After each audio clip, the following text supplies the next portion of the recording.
Chapter 10. Living Creatures, Exploring Their Characteristics. Let us learn about the characteristic features of living and non-living things in our environment and how they interact with each other. Characteristics of living things. Let us learn about the characteristics of living things. Structural organization. Living things have a definite structural organization. The bodies of living things are made up of cells, which are the building blocks of the body. A cell is the smallest living structure that is able to function independently. A group of similar cells that perform a particular function forms a tissue. A group of tissues performing a particular function in the body forms an organ. A group of organs interacting with one another to perform a particular life process, such as digestion and respiration, forms an organ system. There are organisms made of just one cell. An organism whose body consists of a single cell is called a unicellular organism, that is amoeba and paramecium. In a unicellular organism, all life processes are carried out by the single cell. An organism whose body consists of several cells is called a multicellular organism, that is human beings and rose plant. Movement and response to stimuli. Most living things are capable of moving on their own. Animals move from place to place in search of food and water, to escape from danger, and many other reasons. Plants do not move on their own. However, they exhibit movement of their certain parts, such as leaves and roots, in response to changes in their immediate environment. A change in the immediate environment of an organism, which produces a change in the activities of the organism, is called a stimulus, plural, stimuli.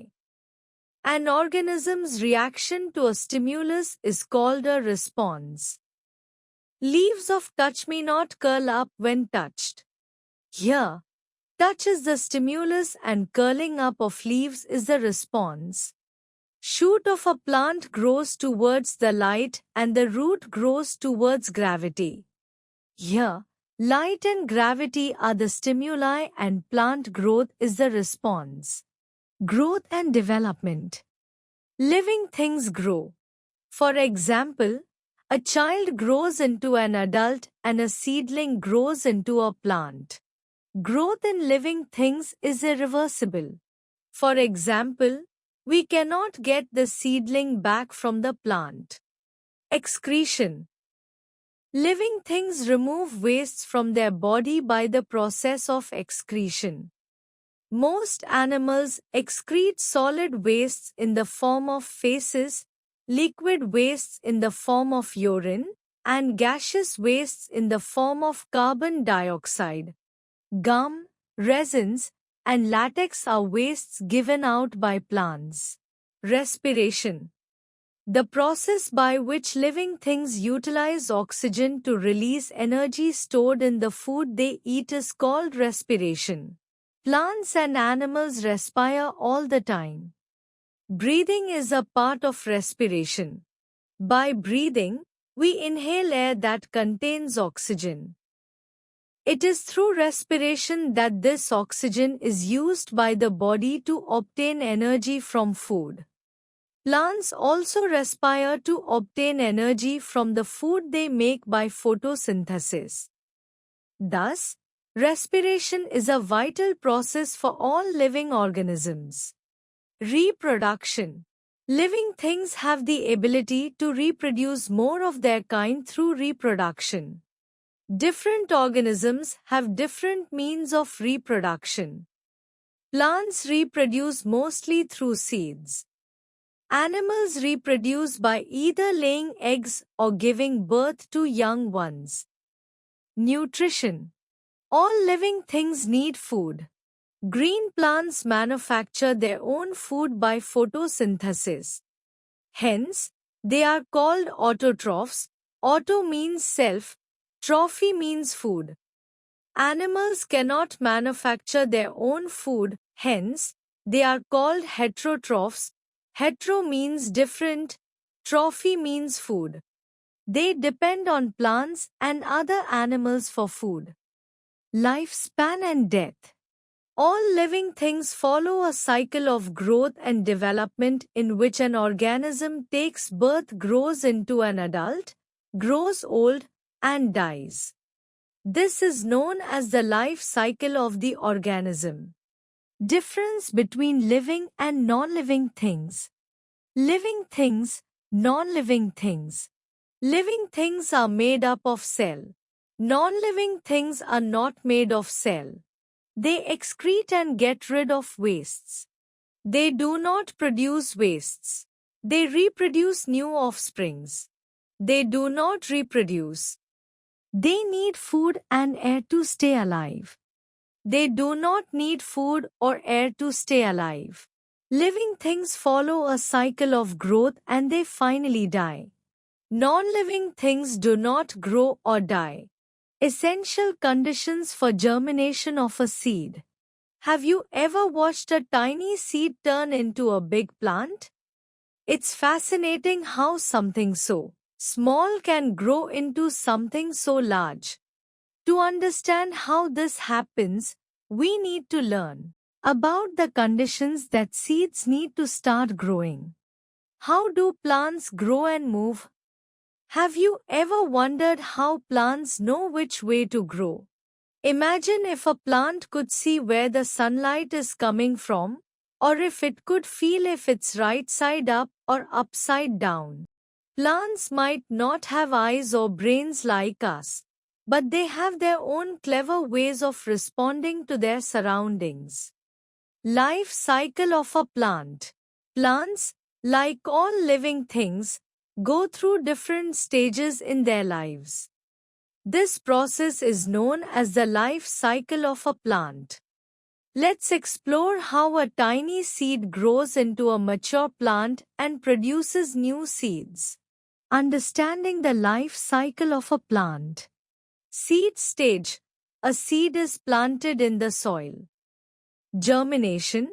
The seedling pushes out roots and shoots, which then develop into the plant's first leaves and stems. Growth. The plant grows taller and develops more leaves. It eventually produces flowers. Flowering. Flowers develop and after some time, produce fruits or pods containing seeds. Seed production. The plant's seeds are spread, and new plants grow from these seeds. Once the plant has produced seeds, its life cycle is complete.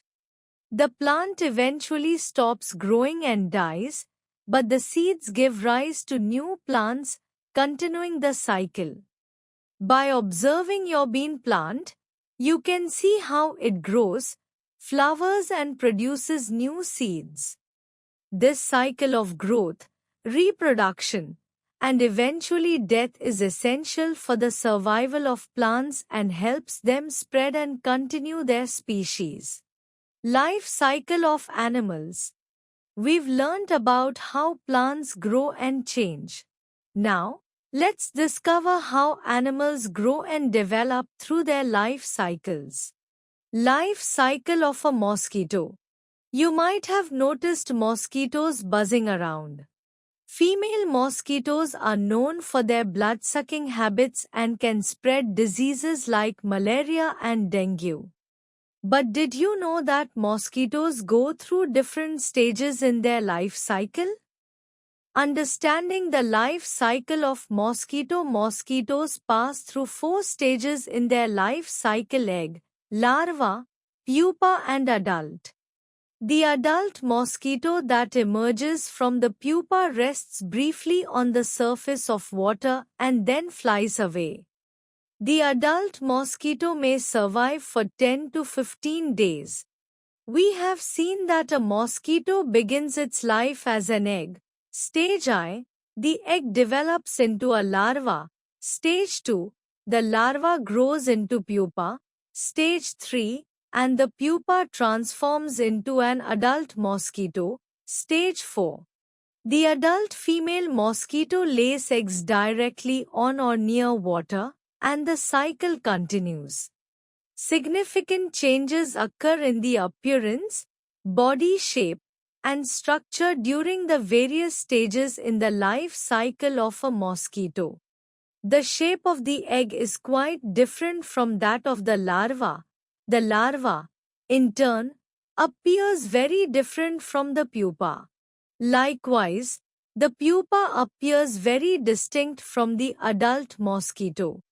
Life cycle of a frog. You might see frog eggs in a pond, looking like a jelly-like substance. Frog eggs go through several stages before becoming adult frogs. Understanding the life cycle of frog. You will find 4 stages in the life cycle of a frog. The egg stage, which progresses to the embryo stage. The tadpole stage, consisting of an early stage with a tail and no legs, and a late stage with hind legs. The froglet stage, and the adult frog stage. Observe the given figure. You will see that tadpoles develop legs but still have tails. Tails help them swim in water. Tadpoles grow gradually and start looking like little frogs called froglets. They still live in water but begin to spend some time on land. They continue to grow and lose their tails completely. Their legs become strong to help them jump and land. They become fully developed adult frogs living both in water and on land.